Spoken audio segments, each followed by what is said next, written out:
Hello అండి, అందరికీ నమస్కారం. Welcome back to our channel చిన్నకథ కాసేపు. పిల్లలకు తెలుగు ఈరోజు నుండి వీడియోస్ అయితే అప్లోడ్ చేయాలనుకుంటున్నానండి. ఎందుకంటే పిల్లలకు కూడా అకాడమిక్ ఇయర్ స్టార్ట్ అయింది కదండి. ఇంకా పిల్లలు కూడా చక్కగా బుక్స్ అన్నీ కొనే ఉంటారు, స్కూల్స్కి వెళ్తున్నారు కదండి. అందుకని నేను కూడా మళ్ళీ వీడియోస్ అయితే స్టార్ట్ చేశానండి. పిల్లలకు తెలుగు సబ్జెక్టులో ఆల్రెడీ నేను అక్షరమాల, గుణితపు గుర్తులు, గుణింతాలు ఎలా చదవాలి, ఎలా రాయాలి అని అయితే చాలా వీడియోస్ చేస్తున్నానండి. ఒకసారి మీకు ఎవరికైతే కావాలో వాళ్ళైతే ఒకసారి చెక్ చేయండి. నెక్స్ట్ వచ్చేసి కొన్ని పదాలు, 2 అక్షరాల పదాలు కూడా నేర్పించానండి. ఒత్తులు నేర్పించాను. అయితే ఈ రోజు నుండి 3 అక్షరాల పదాలను పిల్లలకు పరిచయం చేద్దామండి. అయితే కొంతమందికి తెలుసు, ఈ వీడియోస్ చూశారు, కానీ ఇంకా చాలామందికి అయితే తెలియదండి. మనము పిల్లలకు ఇప్పుడు అన్ని ఇంగ్లీష్ మీడియం స్కూల్స్ ఇంగ్లీష్ మీడియమే ఉన్నాయి. పిల్లలంతా కూడా ఇంగ్లీష్ మీడియం బ్యాక్గ్రౌండ్ అయ్యే ఉంటున్నారు. కాబట్టి తెలుగులో కొంచెం వాళ్ళకి కష్టంగా ఉంటుందండి. పిల్లలకు మంచి ర్యాంక్ రావాలన్నా, మార్క్స్ రావాలన్నా ఆల్ సబ్జెక్ట్స్ అయితే చూస్తారు కదండి. ప్రోగ్రెస్ రిపోర్ట్ కార్డులో ఆల్ సబ్జెక్ట్స్ అయితే మార్క్స్ యాడ్ చేస్తేనే వాళ్ళకి క్లాస్ ఫస్ట్, సెకండ్ అలా వస్తుంది. అయితే ఏ సబ్జెక్ట్లో వాళ్ళు వీక్గా ఉన్నా అందులో మార్క్స్ తక్కువ వస్తాయి. అప్పుడు వాళ్ళు ఆ ర్యాంక్ని కోల్పోవాల్సి వస్తుంది. సో మనము అలా కాకుండా తెలుగులో అయితే 9th 10th ఇంటర్ ఇలా ఉన్న పిల్లలకు కూడా తెలుగు రాయడం, చదవడం అయితే చాలామందికి రావట్లేదండి.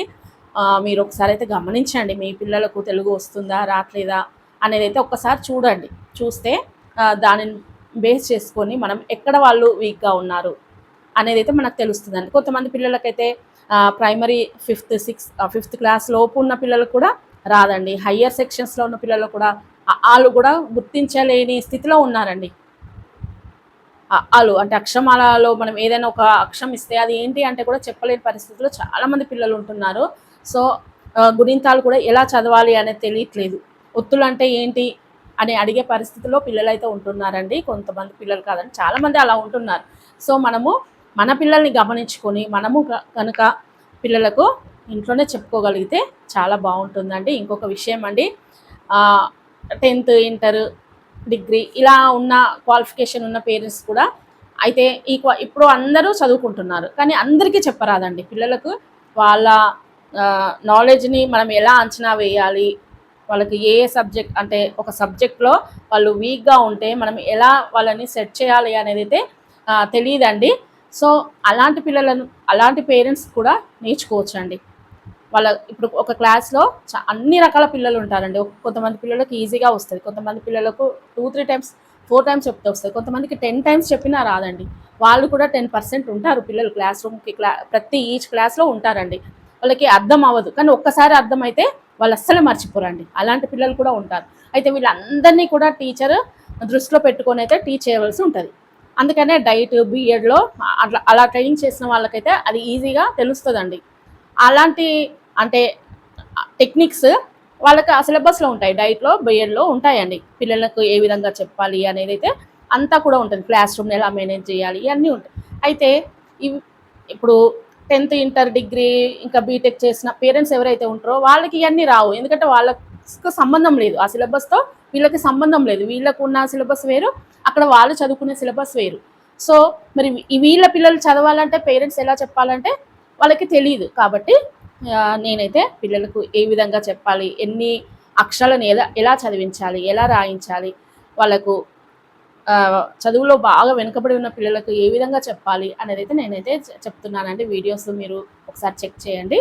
మరి ఈరోజు 3 అక్షరాల పదాలు లాస్ట్ వీడియో అంటే తెలుగుకు సంబంధించి లాస్ట్ వీడియోలో అయితే 2 అక్షరాల పదాల వరకు ఎండ్ చేశానండి. ఇప్పుడు 3 అక్షరాల పదాలను అయితే మనము పిల్లలకు నేర్పిద్దామండి. ఎక్కువ మదర్స్ నేర్పిస్తారు పిల్లలకు ప్రైమరీ స్టేజ్ వరకు. కాబట్టి ఖచ్చితంగా మీరందరూ కూడా మీ పిల్లలకు మీరు నేర్పించుకునే కెపాసిటీ అయితే ఈ వీడియోస్ చూస్తేనైతే కొంచెం వస్తుందని అనుకుంటున్నానండి.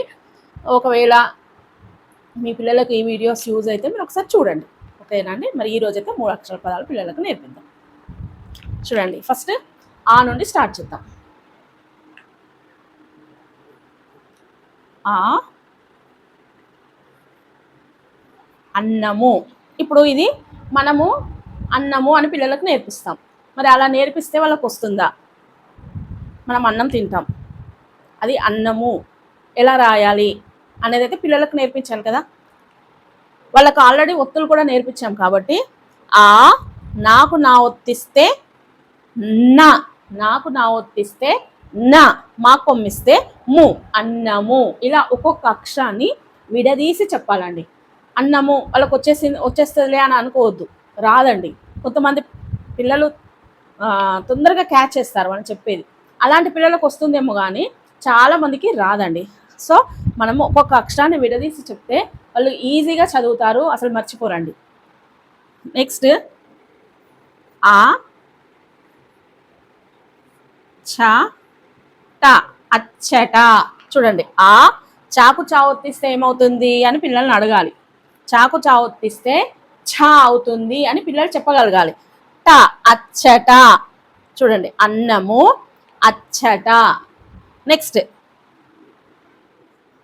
ఆవిరి. చూడండి, ఆ వాగుడిస్తే వి, రి, ఆవిరి, ఆవిరి. నెక్స్ట్ ఆటలు. ఆ ట లాకొమ్మిస్తే లు, ఆటలు. పిల్లలు గేమ్స్ ఆడుకుంటారు కదండి, ఆటలు. గేమ్స్ అంటే ఆటలు, అది మనం చెప్పగలగాలి. చూడండి, ఆవిరి. ఇక్కడ ఒత్తులు వచ్చిన దగ్గర మనం వాళ్ళతో పలికించాలి. ఇక్కడ మనము ఆవిరి అనుకోండి, వాకు గుడిస్తే ఏమవుతుంది అని పిల్లల్ని అడగాలి. లేదంటే ఈ అక్షరాన్ని వాళ్ళనే చదవమనాలి. వాగుడిస్తే వి అని వాళ్ళు చెప్పగలగాలి. అలా. నెక్స్ట్ ఈ థ డి, ఇత్తడి. ఈ తాకు తావొత్తిస్తే థ, దాగుడిస్తే డి, ఇత్తడి.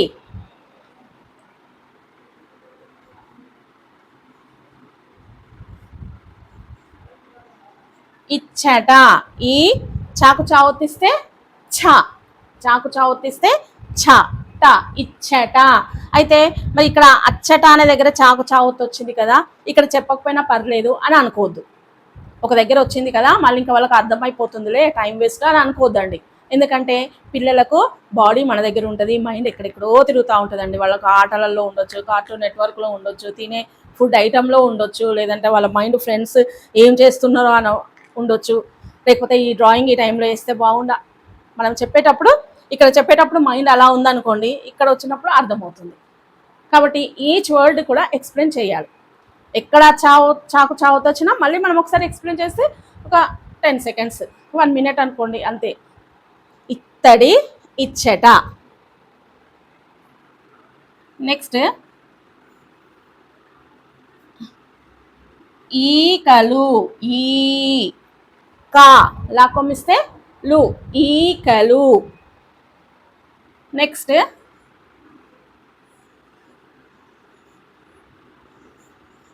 ఈ నాకేతం ఇస్తే నే, లాకొమ్మిస్తే లు, ఈనెలు. ఈనెలు అంటే తెలుసు కదండి, మనం ఒక ఆకు తీసుకొచ్చి దానిపైన కూడా ఈనెలు ఉంటాయి. అలా మనం చూసి చెప్తే ఇంకా వాళ్ళకు చక్కగా అర్థమవుతుందండి.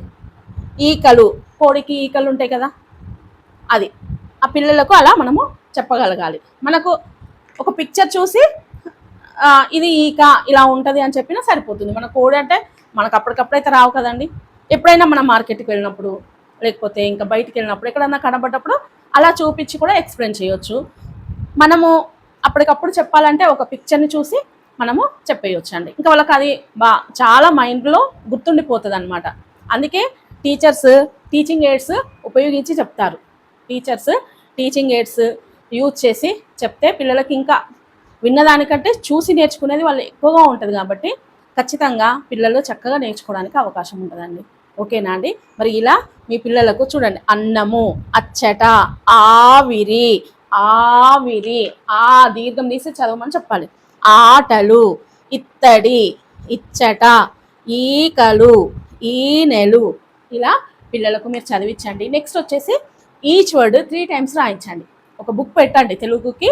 ఒక వాళ్ళ ఏమన్నా పాత బుక్స్ ఉంటాయి కదండి, ఇంతకుముందు బుక్స్ క్లాస్వి ఉంటాయి కదా, కొన్ని చాలా బుక్స్ అయితే మిగిలిపోయి వేస్ట్గా పడి ఉంటాయి. ఇంకా అలాంటి బుక్స్ పెడితే సరిపోతుందండి. కొత్త బుక్కే పెట్టాలని ఏం రూల్ లేదండి. వాళ్ళకి ఆ బుక్ పెట్టేసి ఈచ్ వర్డ్ 3 times రాయమనండి. కొంచెము పిల్లలకి ఏంటంటే ఇష్టం ఉండదు, హోంవర్క్ చేయాలంటే కూడా కొంతమంది పిల్లలకి ఇష్టం ఉండదండి.